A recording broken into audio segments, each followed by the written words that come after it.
Welcome to episode 4 of the ABCs of TPBs. This is Ninja Dave, the soft host for this episode. Joining me is my cohort and partner in crime, the rock hard host. Now, what is the soft host? The soft host. Well, you know, you're the main host. I wouldn't say that. I say we co-host this. Co-host, all right. Yeah, it's like I can't have the host 1 and 2, but then who's host 1? Right. It's like a constant battle, for supremacy to the death through the ages. Right. This is actually us on Earth C15 right. hosting this over this particular Earth parallel dimension. You're the host for this, John. Right, fair enough. I will let all of my evil minions give them credence and let them go awry. Would you? What kind of world ruler would you be? The despot. There's nothing else. I'm not even going to go with the whole. Hey, I think I'd be a fair and just ruler. No, it concerns me. You immediately went there. Well, I'm just keeping it real. Okay, then all right, then fair enough. I wouldn't. It wouldn't, and I would revel in it, sir. I'd be like, you know what? Here are some people that just totally need to be killed off. Just no remorse. We just need to get rid of these people. All right. We need to, put science in the forefront. We need to. It'll be a mass culling.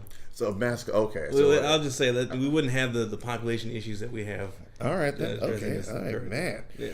Man, be glad that you listener do not live on Earth C15. Yeah, you don't want me in charge. That's one of the odds are it may not turn out too good for you.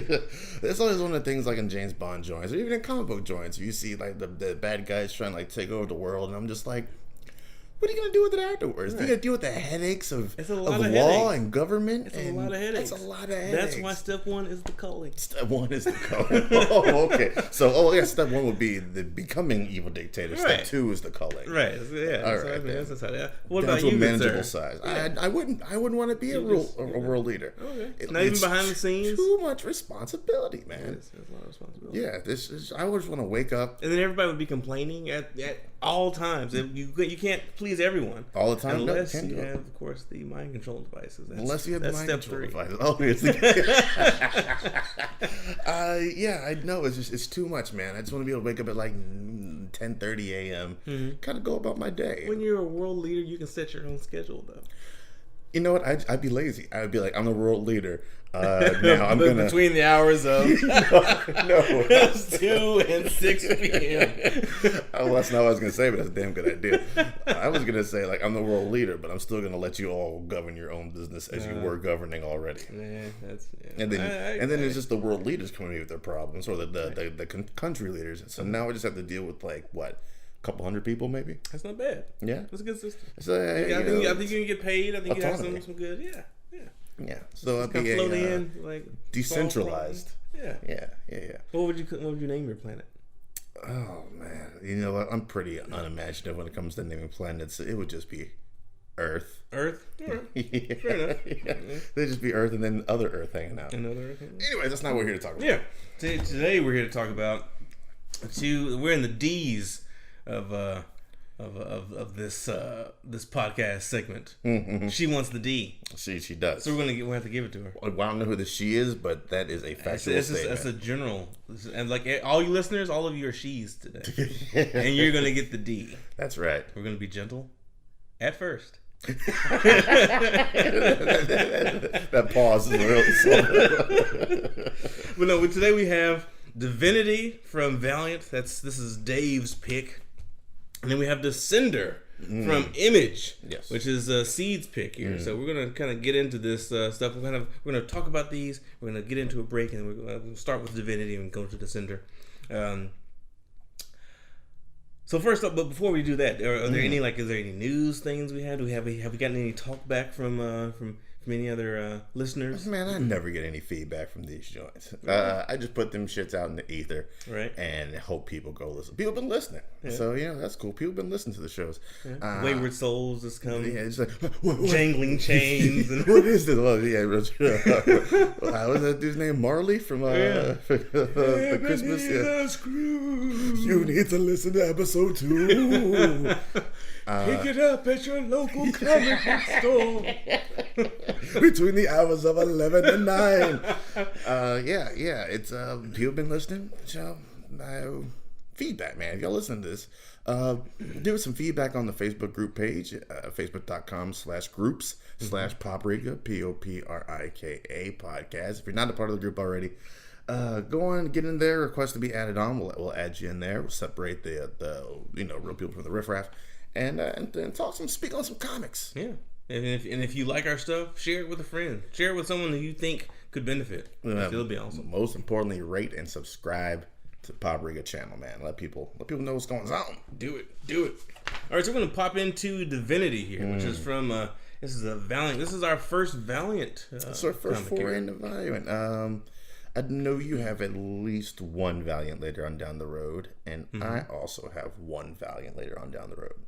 The company, if you guys are not familiar, the Valiant has been around for quite some time, but in many different forms. It's like that virus that just keeps changing, evolving to stay relevant, current, deadly. But no, this Valiant came out in the early 90s. Yeah, it came out in the 90s, not too long after Image did. It was back when the big two were not just the big two anymore. There were some actual legitimate contenders to the throne of comics, and we got a lot of interesting titles on there. They had Turok, son of Dinosaur Hunter. Used to be Son of Stone, but his son. Exo Manowar. We had Ra and the Future Force. We had Magnus Robot Fighter. So many different books that came out of that, and Bloodshot was around back then. Yeah, Bloodshot. Yeah. And Quantum and Woody. Yeah, all the stuff that you guys have, if you guys are reading Valiant stuff these days, a lot of these legacy books came from those times. Valiant has fallen on hard times at different points of its tenure, but we're glad to see that it's in good hands and going strong and putting out a lot of good. Yeah, they kind of disappeared for a while. I think they came back in a big bad way in 2012, maybe something like that. So at some point they came back in a big bad way with a lineup of new and old stuff. They're I think a connected universe the way universes should be done in comics. They mainly keep to themselves, and they do some big crossover event like maybe once every 18-20 months, something like that. Or they'll randomly, some dude will pop into another dude's joint, but they stay mainly to themselves, which is I like. It doesn't have the continuity issues. There's no forced, we haven't seen so-and-so and so-and-so's comic in a while, so let's force them in there real quick. They let them breathe on their own. And every once in a while, you get something like breathe. Yeah, you'll get like Divinity, you'll get the Harbinger Wars, or you'll get the Valiant, where they come together. So, and unlike Marvel, who does something twice a year, these joints are joints you actually look forward to because they don't happen very often. Indeed. So with Divinity, the basic story here is we have 3 cosmonauts. This is back during the Cold War. The 3 cosmonauts that have been selected to journey into the unknown. 3 cosmonauts are sent out. Only one comes back, and the one that comes back is forever changed and given the ability to affect reality. Yeah. When I was reading this, it smacked heavily of the stuff that went on with Planetary, the kind of the mystery archorologist. I don't know. Have you read Planetary? No, I do believe it is your piece. That's correct? My piece. Yeah, so you'll get a chance to enjoy that. I was looking at it the story of the day, and I was like, I'll just wait until the P's come around and I'll check it out. There. Now we can come to the show fresh. Fair enough. It's kind of like that new twisted take on the Fantastic Four going out there and getting hit by cosmic rays. Except these guys they're sent on a mission by their government to pretty much go out there, claim whatever it is that is this mystical, wonderful, unknowable thing, and bring it back from Mother Russia. Yes. So the character that we have as leading this book, the cosmonaut that comes back, is Abram Adams, and the cool thing about this book was that it switches through time quite a bit because it shows that he exists in all planes at all times. And he's essentially godlike, and as a god, he takes it upon himself to to affect change. That's kind of his power. What did you think about this book, sir? I mean, I don't know why you're tiptoeing around the issue like it's not gonna come up. Yeah, I knew you're gonna bring it in there. Go ahead. He's a Black Russian dude. He's a Black Russian. He's a Black Russian dude. I was like, what? I'm sold immediately. Right. There's not enough Black Russian dudes in comics these days. I don't think there's like any besides this one. So that grabbed me right away too. Yeah, that grabbed me. I was like, this is interesting. I guess we talk about the creative team. Yeah. Oh, yeah, that's right. We Cardinal Sin. We have to talk about the creative team. We have Matt Kent. Matt Kent, yeah, not Jeff Lemire. No, mine's Jeff Lemire. Yours is Matt Kent. Trevor Harrison. How was it? Harzine? I'm going to go with Harzine. Trevor Harzine. If you listen to this, Trevor, hit us up and let us know. We're going to let us know. Please do. We've got Ryan Wynn and David Barron as the creative team on this book. And like I say, this, I don't know. I mean, the writer is Matt. The penciler is Trevor. Inker is Ryan. Colorist is David. Another Dave for the letterer. And I mean, just what do you think about the artwork going through this thing? Artwork is good, man. I'm not sure what caused me to buy this initially, because I've read through this before, but I think it was just because it was on sale. I took a gamble, and I was like, "Yo, this art ain't half bad, man. I really flex with it. It's something a little bit different. The panel layouts are sometimes unique and a fresh take on things. I mean, that's depending on if Matt Kent had that in the script, or he just kind of let our boy Harzine run wild with it. But either way, it's the art is good. It's fresh. I really dig it. And Matt Kent is Valiant. I don't care what anybody says. Oh, yeah? His fingerprints are all over Valiant from the time it came back. I'm pretty sure all what he kind does of stuff is has he been doing? Valiant. All Valiant. I'm pretty sure he did the Valiant. He's done all 3 Divinities. He has like 2 or 3 other Valiant titles out right now. I think he did the Harbinger Wars as well, which was like their whole lead up to one of their big universe joints. And so yeah, every time I hear about something Valiant going on, I see Matt Kent's name in there somewhere. Did you have a favorite panel from this book? Favorite as far as favorite panels go, if I remember correctly, when they bring in the heroes of the Valiant universe. Oh yeah, they're essentially they're quote unquote Avengers. They're quote unquote Avengers to stop this god that's come down. The great thing I like about the Valiant universe is there's only like 12 of these dudes. That's it. There's not like 400 like Marvel and DC has. It's 12 of these dudes running around and doing shit. And you were talking about he's able to manipulate reality, all that kind of stuff. When they he's a hostile force, they are perceived hostile force. So they go out to attack them, and I think it's Rye. That he just puts him like in a forest or something like that, and he just kind of loses his sense of time and self. That's got some pretty cool page. I think it's for further on. Yeah, where he just kind of loses his sense of time and self, and those are some pretty cool panels. But actually, you know what? The whole sequence of them trying to attack him, and you kind of see it shown as it plays out and as it's slowed down. That's all wonderfully done. Yeah. I agree with that, because his ability essentially it manifests in granting the innermost wishes of the person. So everyone kind of gets their own personal heaven.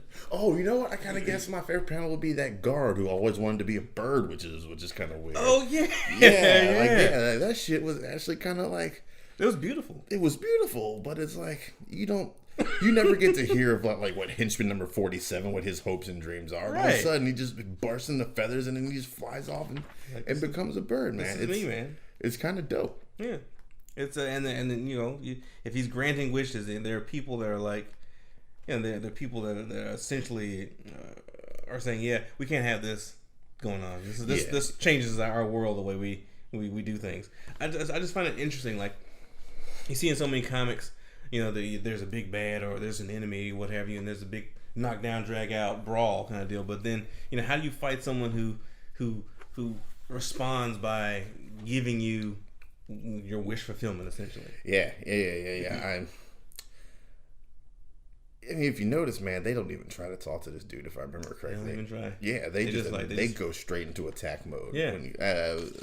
Which, when you come to find out just who, Abraham is, he's a reasonable dude. He's a reasonable dude. Maybe, just maybe, if you stopped and talked it out before you started slugging out things, all of this could have been avoided. Yeah. You know, and even when they quote unquote contain him, it's more like it's more like him just being like, all right, I got my little bit of land and I'm cool. Yeah, no, it's just like this is where I want to be. Yeah, and then like you haven't gotten to the next book yet, have you? I've read all 3, sir. Read all 3? Okay. Well, I mean, like in the next book, he's just like, all right, it's time for me. I want to step out of here, so I'm gone. Yeah. Like, what was keeping him in there? Like, well, really, he wanted to stay in there until he was ready. So, it's storytelling that I like that they didn't go the traditional route. The routine, massive retreaded blowout. Yeah. I thought it was cool. I think it's very cool, and I thought for the longest like this was it, and I was just like, all right, well that was a cute, quick tale, and that's that. And then they're like Divinity 2, and I'm like, okay, well what's that going to be about? I mean, ain't shit else to tell in this world. Oh, how wrong I was. Mm-hmm. I really, really dug this joint, man. Colors are very vibrant too. Mm-hmm. Just it kind of glows off the page a bit. In the places where it needs to. The boldness of Russia in this joint. They're like, because this is the whole thing kicks off during the space race in the 60s. Mm-hmm. And it's like, who's going to get to the moon first? And you find out Russia's like, the moon. That's not our goal at all. Right. That's moon. That's right next door. That's next door. Yeah, they're trying to go across town. Yeah. The boldness of Russia, I actually enjoyed. What do you think about Russia, and not necessarily Russia, but Vladimir Putin being an actual villain in the Valiant universe? Makes sense. Yeah, makes sense. And from what I hear, Putin, has picked up and read some of these comics and was like, it's pretty cool. Really? Yeah. Really? He's like, I'm cool with it. He's like, I'm cool with it. I'm cool with it. I mean, what already shady dude in our time doesn't kind of want to secretly be a comic book villain or a James Bond villain in their own right? Right. If we're getting to the go no go stage, obviously it's a go. I've read all 3 joints. Yeah, it's solid, man. Yeah. I have not read the 3rd one yet, but I'm going that way. It's exactly what you think it would be. Well, I think it would be that the 3rd cosmonaut, who actually was sacrificed by the 2nd to get back, actually makes a play. Yes and no. Yes and no. Yeah, yes and no. I know the 2nd one came back, and then, like I said, that issue 2 where they were fighting, and she was like, I must defeat him. He's like, well, there's nothing to defeat. It's just it's what it is. This is how it's always been. This is how it always will be. You can't change time. That was unique too. It's just a different way it's Matt Kent goes for the weighty stuff. Yeah, right? It's high concept. So. It's very, very high concept stuff. 3 does kind of go into the final brawl, the final confrontation a little bit. Really? It's still got some good stuff in there though. Okay. Yeah. There's a couple of surprises in there. And I was like, oh, I didn't see that coming. Like how they involved the 3rd cosmonaut and everything. Yeah. That's another thing I really like with this joint. They set you up thinking that he's the only one that goes out there. Like for the longest. Yeah. Oh, yeah, in this book, yeah. Yeah, in this book, I'm pretty sure that they don't mention that there was 2 other people until towards the end of the book, which I was like, oh, okay. I mean, why would they throw all their chips on one person? Right. Especially a black man. But you all thinking it. I'm just just saying what we're thinking here. But no, it was. I said this, and his character himself. I'm still trying to kind of wrap my head around because he's a complex character in his own right. He's kind of a chill dude, man. He's chill. Kind of a chill dude. He had he has this side jaunt that the government didn't know about because that's what dudes do. Yeah, but it's like he has an agenda that it's under the radar of everything. Like even when you're presented with his character in the story, you feel like you kind of get a sense for who he is, but then it's like, hey, it reveals another layer to him. He's got the love interest outside of it. He's got the child on the way. He's got he has his own, even though he has patriotism for his country, he still has a different way of expressing that. Yeah, he's got a pretty fair balance of patriotism and self-interest, as opposed to Divinity 2, where it's like 99% patriotism, 1% self-interest. Right. Yeah. And there's that clash of... They had to set him up to be a clash of ideology between him and Divinity too. You know. So boom. Boom. And you've read 2, right? You haven't read 3. I've read 2, but I have not read 3. Man, get on that, man. Yeah, you the listener. I do. Get on that, man. Yeah. I think that's 2 goes. That's 2 goes. That's 2 goes. I think we're going on a steady clip here. Yeah, it is. We'll give you updates on the Alicia Gomez scale of things as they come in. We're like 2 episodes in the future. Yes, we're a couple episodes in the future, so I guess we'd be able to reveal the goes no goes of her on like somewhere in like F F episode or something like that. When does episode 2 drop? Episode 2 dropped about 30 minutes ago. Oh my goodness! I need to get on that. I need to go listen. So the B episode, Batman vs Predator, just dropped. If you listen to this the day it goes up. Okay, way cool. Yeah, right. I guess we'll take a short commercial break. I wonder what Seed will insert here. We'll see. But yeah, we'll catch you guys after a short break and jump into Descender. Time for you to learn something from all this fun. No one can be trusted. This world isn't about trust. It's about dominance and submission. It's about power. It's never about trust. I mean, you couldn't trust your sweet little Wanda with good old Terry, right? You're alone now, Spawn. Ain't no one covering your back anymore. I love it when you get rough. Go on, do it. Let yourself go, Spawn. You got the killing fever. And we are back. We are back. Excuse me, with the second half of ABC's of TPBs, with the Descender half, man. Image comic joint, written by Jeff Lemire, art by Dustin Wynn. Lemire is a dude who's fucking everywhere right now, man. He's got his fingerprints on a couple Image joints, a couple Marvel joints. He's got his fingerprints on. I know he was doing the Moon Knight run for a while over on Marvel. He's 5 volumes deep into this Descender business. He was writing the new Hawkeye for a while as well, so he was all over the place. He's probably writing Pineville at some point. Hey, would you like to? He's like, hey, did you check out the animation from Pineville? He's got me doing guests on my own shit. Right. Descender. It's one of those ones. I think I've talked about this before. Sometimes I will gauge if I haven't heard of whatever this is. I'll pick it off the shelves, flip through real quick and see what the art's talking about first. And if the art is there, if it grabs me, then I'll do a little bit of research into if I actually want to buy this joint or not. Really? This is one of the ones I picked up and immediately I was like, I don't give a fuck what this story is. It just looks epic. This art is bananas. The artwork on it is above solid. It is compelling. Yeah, your boy Dustin Wynn, all on the 1s and 2s on this, lettered and designed by Steve Wands as well.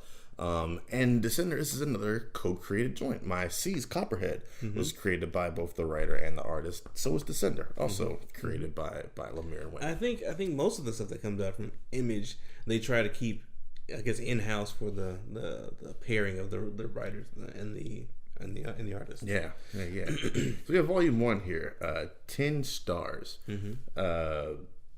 Man. So pretty much we're in the future. This is sci-fi because I've said before, I'll say it again, nobody does sci-fi better than Image Comics does sci-fi. The robots are the thing, they're the shit, they're helping us all out until the day that they turn against us. And the story picks up slightly after that, after what's called the Great Robot Culling, because humans are completely reactionary creatures.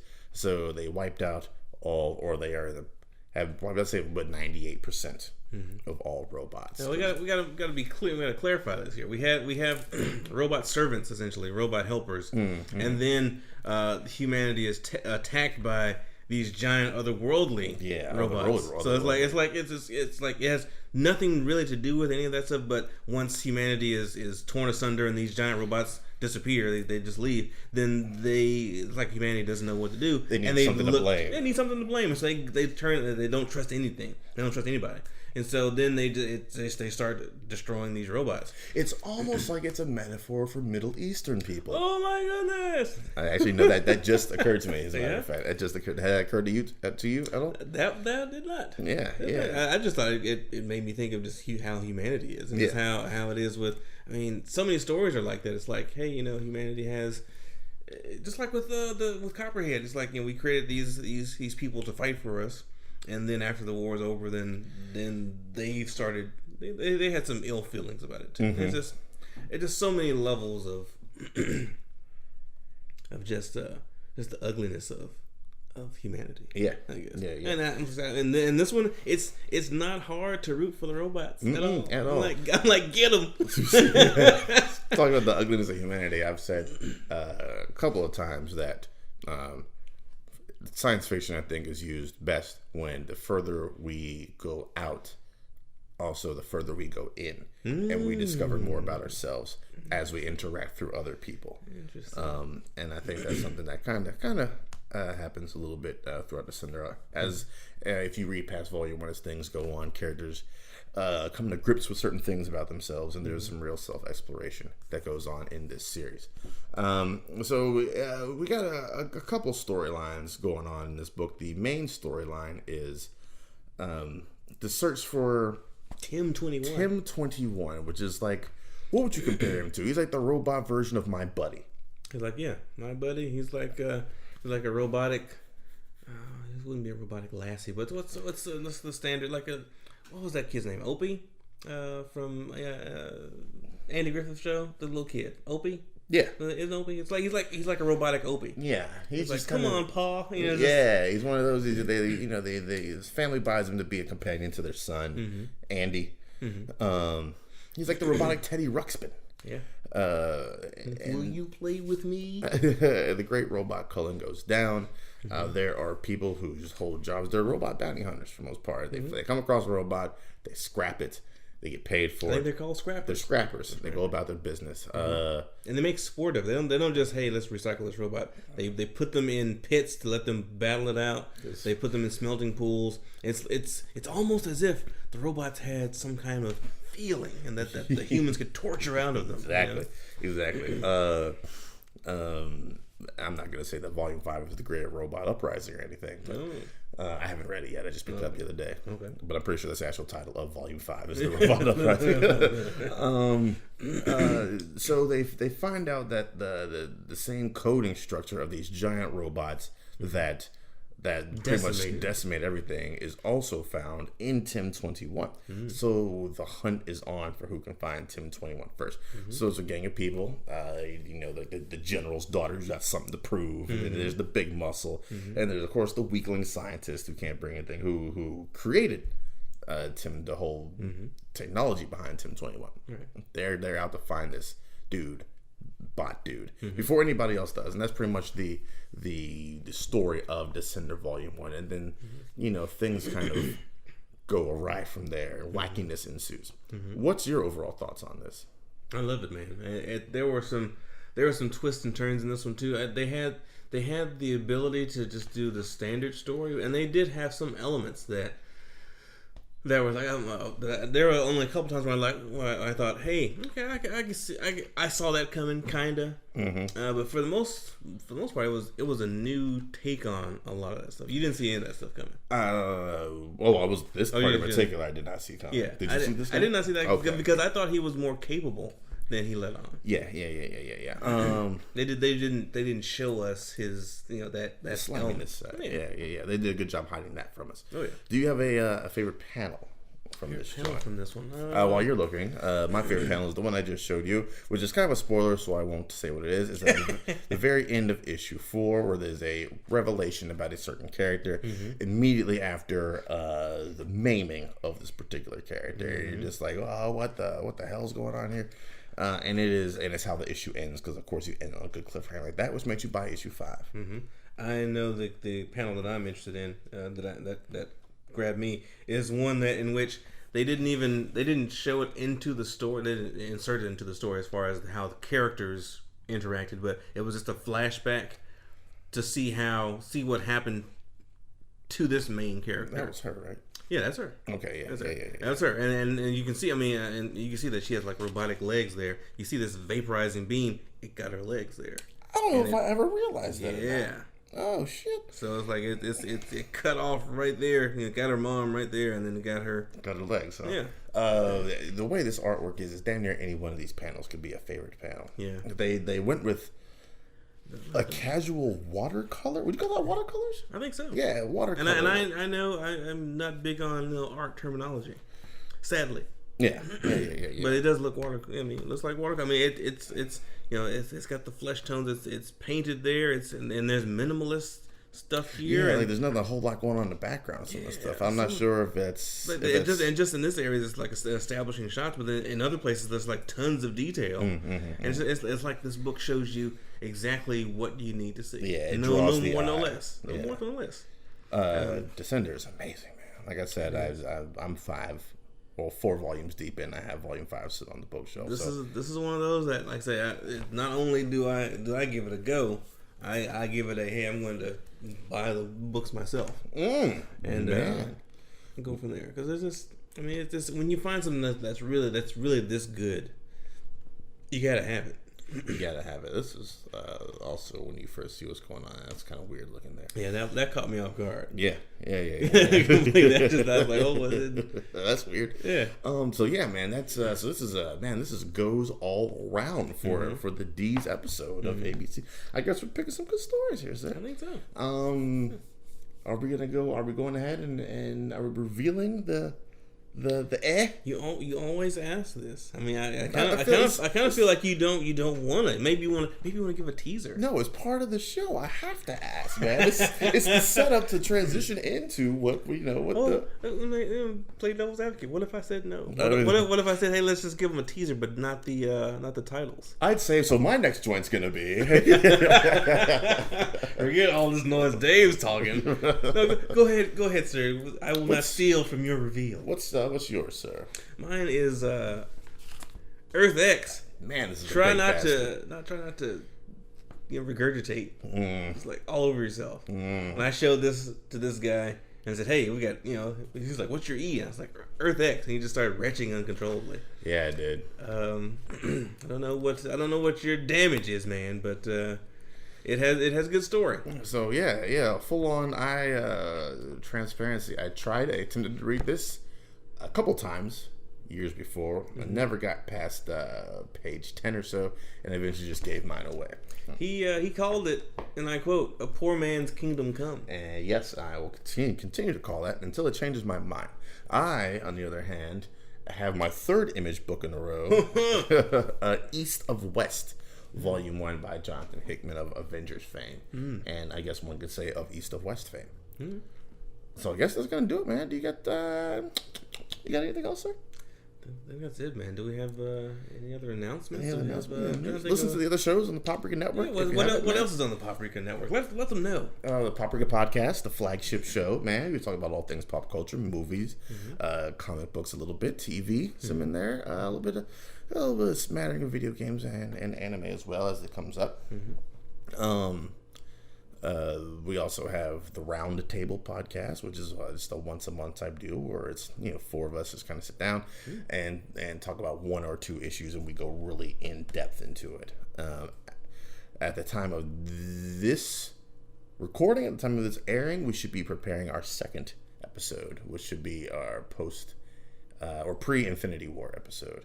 And then we also have moving panels, talk about comic book movies and compare them to comic books. Thor Ragnarok is coming up next. I'll be doing that sometime this week. And also go if you go subscribe to Paprika on iTunes or on SoundCloud and all that kind of stuff, you can see what all's on there. Oh, just yesterday, day before, I uploaded the Marvel Cinematic Universe Phase 3 commentary. So commentary for all the Phase 3 MCU joints. You can link them up while you watch the movie and listen to my thoughts or our thoughts if I have a guest on there. Fair enough. Since you let this cat out of the bag, which is not really a cat to be let out of the bag, but Infinity Wars coming up. How do you feel about it so far? They just dropped that new trailer. Yes, at the time of this recording, we were 3 days removed from a brand new trailer, the final trailer for this joint. I mean, Black Panther beat Civil War on pre-sale tickets. Infinity War has beat Black Panther on pre-sale tickets. Oh, has that been the case now? Yes. Interesting. Yes. I don't know that.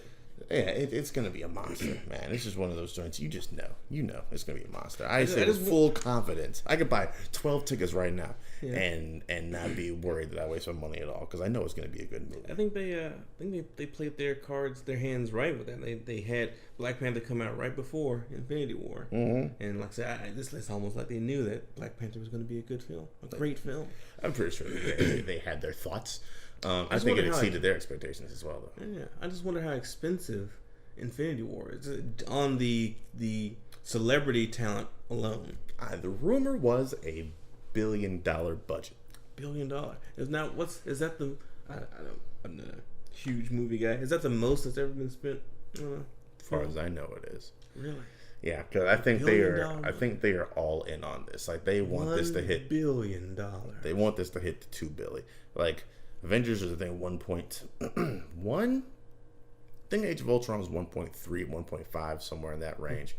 I think they're trying to go all in the $2 billion mark for this joint. I can't even. It's just difficult to conceive. I mean, I know Minions. They went. What was it? They did some obscene amount of $1 billion worldwide.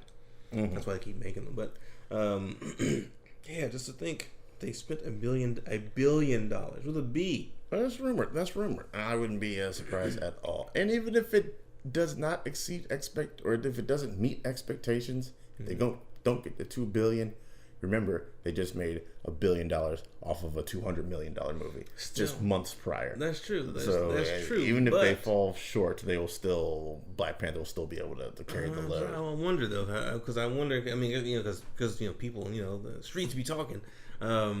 If they spend $1 billion on this and it does not perform well, how is that going to impact what they do with the rest of the Marvel films? So that people are already starting to get a little cape fatigue, as I've heard the rumors. It won't change a damn thing if it doesn't meet expectations. First of all, the movie's not going to bomb. We know that much. It can only do good things. Yeah, you never know. You never know. I will stake any amount of bets that this movie will not bomb. You see a movie and you're like, I don't know what that's not going to do. This has been just the fever pitch to get to the trailer was absolutely bananas. Yeah. And then they dropped the trailer and people lost their damn minds. So first weekend alone is going to make some obscene, ungodly amount of money. There's no way this movie bombs. And if it does, I mean, they're already deep into filming Avengers 4, so there's not a whole lot of course corrections you can make at that point. If anything, it might kind of reshape how Phase 4 happens, and then we'll have to see how the Disney-Fox merger goes down as well. How many of our heroes do you think are going to make it out of this one? It depends on how I feel. Do they all make the ultimate sacrifice in 3, or do they all make the ultimate sacrifice in 4? That's what I can't quite figure out. So you don't think we'll have a brand new team of Avengers by Avengers 4? I think it's either going to play out one of two ways. We will have a brand new team of Avengers in Avengers 4, or at the end of Avengers 4. I'm just not sure which one. We got a lot of legacy characters that have been with this franchise for quite a while. They've defined it, but they've been doing it for a while. Well, what you think? I mean, I think I'm gonna go with Heath Ledger's Joker. I'm gonna go with half. Okay. Half is gonna be they're gonna walk out, but the other half, not gonna be. You think they're gonna do the snap? The famous. I think they're gonna have to do the snap, but it's not just half because it's symbolically half, like as Thanos does. But yeah, half the team I think is gonna have to go because they've been at it for a while. Cap or Tony, which one goes? I think both, man. If you think both, I think both. Okay. Yeah. Okay, that's going to be the gut punch that gets everybody. It's like, Robert Downey Jr. No, Chris Evans. He's Captain America in real life. I think Cap dies. I think Tony lives. Really? To become the head of S.H.I.E.L.D. That's what I would do. Become the head of S.H.I.E.L.D.